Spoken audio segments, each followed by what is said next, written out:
You've probably seen it, right? Something special. On the surface, it looks like just a fun, colorful kids show. But what if I told you there's a genius-level formula hiding right there in plain sight? Well, that's exactly what we're going to do. We are cracking the code. So, to figure this out, we're going to zero in on just one episode. It's a pretty simple one. The host, Justin, and his friends are off to an indoor snow dome. It seems totally straightforward, just a charming day out. But there is something going on here that makes it so powerful, so incredibly effective for its audience. So what is the secret sauce? All right, so our little investigation here begins with the setup. It all kicks off with a mission, a mystery, set by the one and only Mr. Tumble. So Mr. Tumble sets the quest. Find 3 things. In this episode, it's a warm coat, some snow, and a sledge. Now, you might be thinking, okay, that's just a random list of stuff. But no, not at all. This list isn't random. It's actually the blueprint for the entire episode. This simple quest is the key that's going to unlock this whole meticulously designed structure for us. Okay, now for what I think is one of the most brilliant parts of the show. You see, we're not just watching one story, it's actually 2 stories, running at the same time in 2 totally different parallel worlds. And just check this out. On one hand, you've got Justin's world, right? He's outside with his friends, doing real-world stuff, and everything is pretty calm and successful. And on the other hand, you have Mr. Tumble's world. He's inside, all by himself, and everything is just... well, it's hilarious chaos, it's imaginative play where things go wrong constantly. So you get this amazing contrast. One world is aspirational, it's about achieving something, and the other is this super safe place to be silly and make mistakes.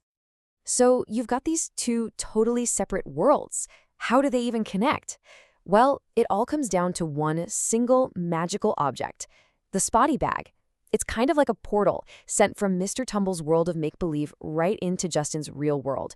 And it's got all the clues for the quest inside. And you definitely know the magic words, right? Take your finger, touch your nose, blink 3 times, and off it goes. This is so much more than just a cute little rhyme. It's a ritual. They do it the exact same way every single time the bag travels. And what that does is it signals, hey, something important is about to happen. But even more than that, it pulls the viewer in. It makes you feel like you're part of the magic too. And this brings us to the real magic number here. Let's talk about the number 3, because it is absolutely crucial to this whole formula. It's the backbone of everything. So for each of those 3 special things, the show follows the exact same 4-step pattern. It's like clockwork. 1, they get a clue from the bag. 2, they go look for the item. 3, they find it, hooray! And 4, they learn the sign for it. This happens not once, not twice, but 3 times every episode. For a young viewer, that kind of predictability is so comforting. They always know what's coming next. And here's the real trick, you see. The actual items, the coat, the snow, the sledge, they're not really the most important part. What is important is that reliable, repeating journey to find them. The repetition is the whole point. It's what builds confidence and makes sure the learning actually sinks in. So we've seen the what and the how, but this brings us to the real why. Why go to all this trouble with this complex structure? Because this whole formula serves a core mission that's way, way bigger than just teaching a few words. Every single time they find one of the special things, you hear this simple phrase, "It's time to sign." And that line, that is the absolute pivot point of the entire show. It's the signal that we're shifting from a fun game into the most important lesson of the episode. So what are they signing? They're using something called Makaton. Now, this isn't just standard sign language. It's a whole language program that uses signs and symbols alongside spoken words.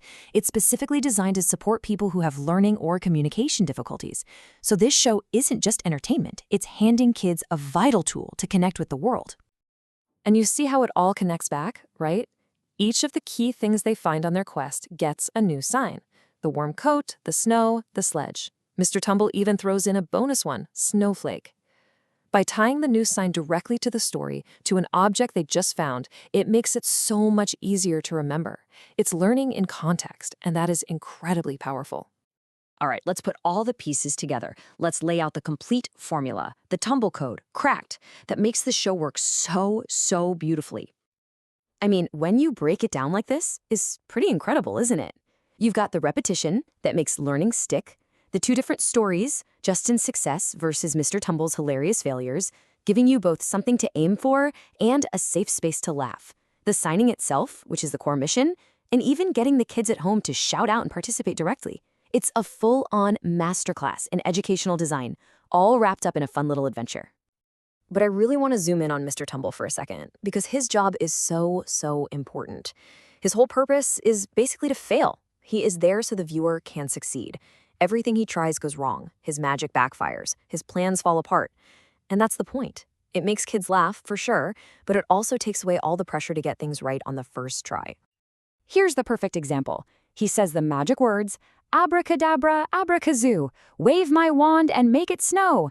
And then, uh-oh, it doesn't work.